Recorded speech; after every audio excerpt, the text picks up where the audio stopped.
Service centre आज कई कई लोगों को रोजगार दे रहा है। यानी गांव गरीब का कल्याण भी हुआ और रोजगार के मौके भी बने। नमस्कार, पहचाना? मैं CSC यानी कॉमन सर्विस सेंटर तो गरबा पूजा की शुभकामना बधाई भी देना चाहता हूं। और दूसरा, आधुनिक भारत के जो विश्वकर्मा हैं, हमारे भारत के आदरणीय प्रधानमंत्री श्री नरेंद्र मोदी जी, उनका आज जन्मदिन भी। तो हम सब लोग इस कार्यक्रम के माध्यम से एक बार जोरदार ताली बजाकर अपने आदरणीय प्रधानमंत्री जी को उनके जन्मदिन की बधाई और शुभकामनाएं देते हैं। और ये कॉमन सर्विस सेंटर या जन सेवा केंद्र जो आप सब चलाते हैं, इसके माध्यम से आप बहुत सारे काम करते हैं। जैसे एक दुकान पे कई सारे काम, तो नाम तो एक है कि कॉमन सर्विस सेंटर, लेकिन आप काम बहुत सा करते हैं। और जो आप काम करते हैं उसकी चर्चा अभी तिवारी जी कर रहे थे। आधार सेवाएं देते हैं, PM के कल्याणकारी योजनाओं के बारे में लोगों को जानकारी देते हैं, उनकी योजनाओं को क्रियान्वित करने में सहयोग करते हैं, केंद्रीय सरकारी सेवाएं देते हैं, शैक्षिक एवं कौशल सेवाएं देते हैं, वित्तीय समावेशन सेवाएं देते हैं, उपयोगिता बिल का भुगतान होता है, ई-कॉमर्स प्लेटफॉर्म है, राज्य सरकार की सेवाएं हैं। और अभी तिवारी जी बता रहे थे कि आप लोग ऑनलाइन अधिवक्ताओं से भी विमर्श कराते हैं। तो ऑनलाइन हम हेल्थ सर्विसेज देते थे, अब आप तो ऑनलाइन लीगल सर्विसेज भी दे रहे हैं। तो ऐसी कई प्रकार की सुविधाएं आपके माध्यम से लोगों को मिलती हैं। और ये जो सुविधाएं आपके द्वारा दी जा रही हैं, उसके आंकड़े भी आपके सामने लाए गए हैं कि आपने आयुष्मान भारत कार्ड, ई-श्रम पंजीकरण, CSC के माध्यम से PM विश्वकर्मा योजना जो आदरणीय प्रधानमंत्री जी ने लाया है, उनको, और PMKMY, PMSYM, ऐसी सारी योजनाओं के कार्ड आपने बनवाए हैं। PM किसान KYC के कार्ड आपने बनाए हैं। तो इन सारे कार्यों के माध्यम से आप गांव में रहने वाले आम लोगों को साधन सुविधा उपलब्ध कराते हैं। और आज का जो युग है वो युग आधुनिक युग है, तकनीक पर आधारित दुनिया चल रही है।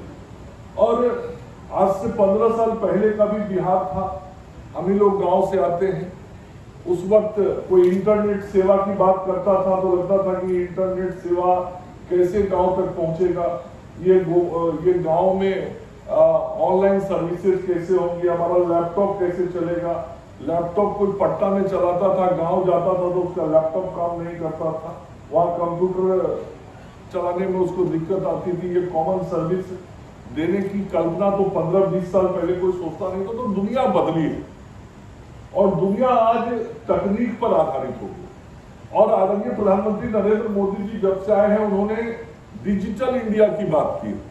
तो एक्चुअली डिजिटल इंडिया को यदि हमको देखना और समझना है तो आपके केंद्र पर जब कोई ग्रामीण पहुंच जाता है तो वो समझ जाता है कि हम डिजिटल इंडिया में जी रहे हैं।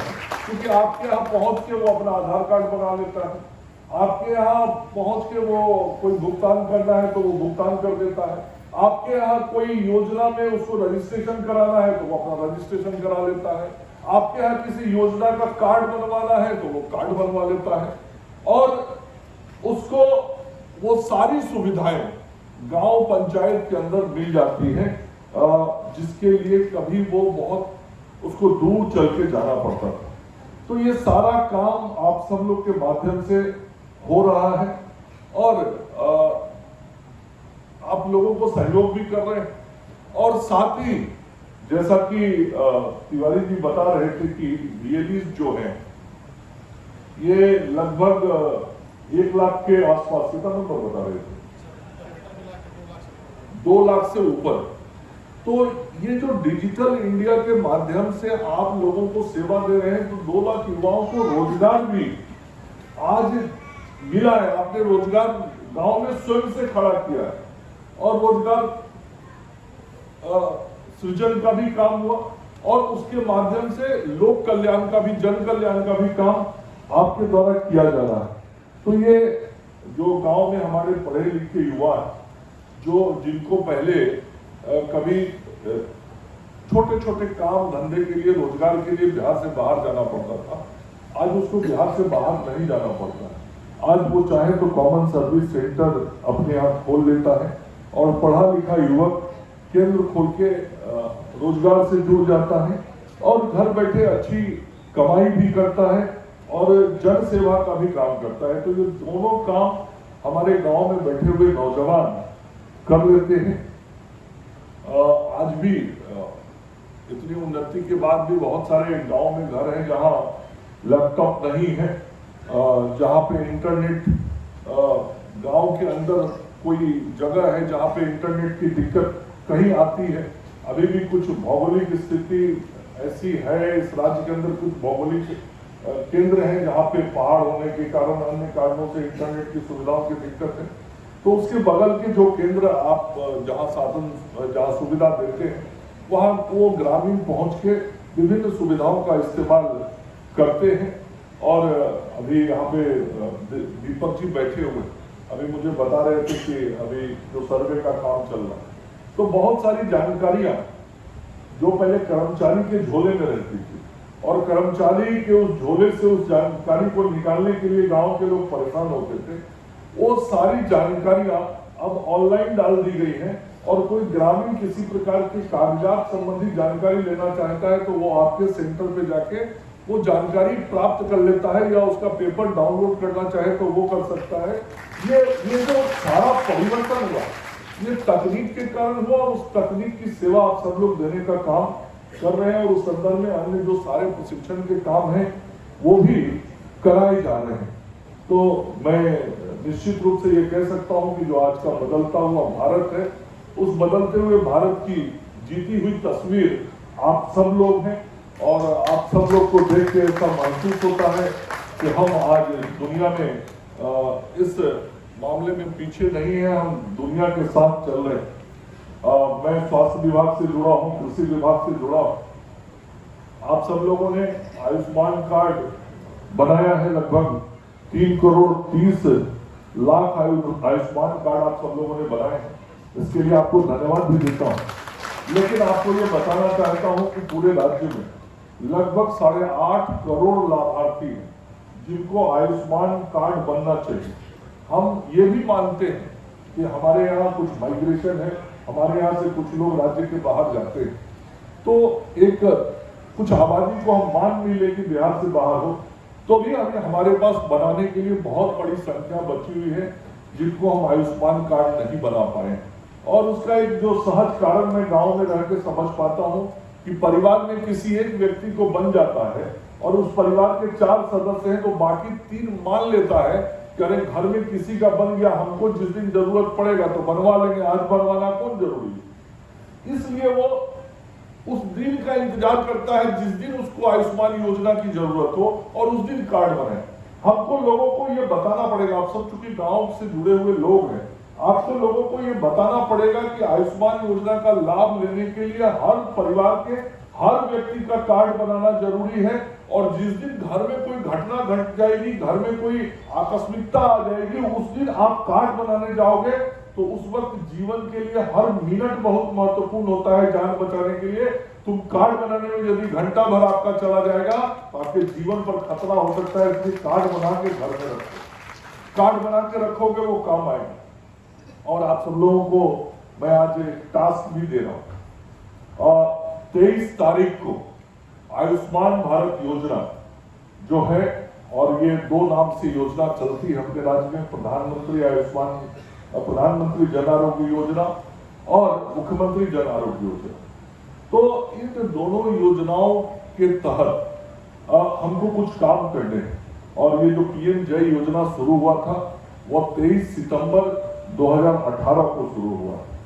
और 23 सितंबर 2024 को जैसे आप 15वां सालगिरह मना रहे हैं, वैसे ही 6ठा सालगिरह इस योजना का है। और ये योजना ऐसा है जो गांव के गरीबों को मदद करने वाली योजना है, सीधा गांव के गरीब को जान बचाने वाली योजना है। तो जब 6ठा साल पूरा होगा तो उस दिन कुछ करना चाहिए ना, करना चाहिए कि नहीं करना चाहिए? करिएगा तभी ना आपकी भी लोकप्रियता बढ़ेगी, करिएगा तभी आपकी भी विश्वसनीयता बढ़ेगी, और करिएगा तभी आपकी कुछ आमदनी भी बढ़ेगी। मुफ्त में नहीं बढ़ाना होता। तो कुछ करेंगे आप लोग, मैं लक्ष्य दूं, लेकिन संतोष जी के सामने मैं कह रहा हूं, लक्ष्य देता हूं, कोशिश आप लोग करते हैं, लेकिन लक्ष्य से पीछे रह जाते हैं। और पर्याप्त संख्या, मैंने कहा अभी भी 5 करोड़ लोग का कार्ड बनाना बाकी है, बहुत बड़ा संख्या। तो मैं ज्यादा बड़ा लक्ष्य नहीं दे रहा हूं। 23 से लेकर 25 के बीच में, 23 सितंबर, 24 सितंबर और 25 सितंबर, इस 3 दिनों के बीच में हम 10 लाख कार्ड बिहार में बना लेंगे ना। मैं ज्यादा बड़ा लक्ष्य नहीं दिया हूं। आप लोग तो ऐसे लोग हैं, एक दिन में 10-10 लाख कार्ड बनाए हैं। मैं तो 3 दिन में कह रहा हूं, 3 दिन में 10 लाख कार्ड बना लेना। पक्का बना लेंगे ना?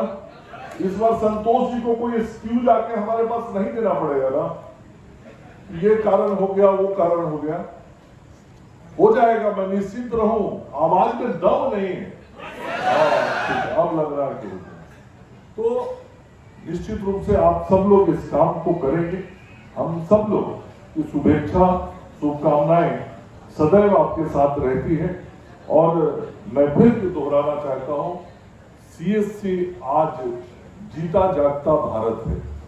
सीएससी आज जीता जागता भारत के हर कार्यक्रमों को पहचान देने वाला केंद्र है। सीएससी आज जीता जागता भारत सरकार और बिहार सरकार की हर योजनाओं को लोगों तक पहुंचाने वाला केंद्र है। तो आप इतने महत्वपूर्ण समाज के लोग हैं, आप सब लोग बेहतर तरीके से काम करते रहें, यही मैं अपनी शुभकामनाएं देता हुआ अपनी वाणी को विराम देता हूं। जय हिंद, जय भारत।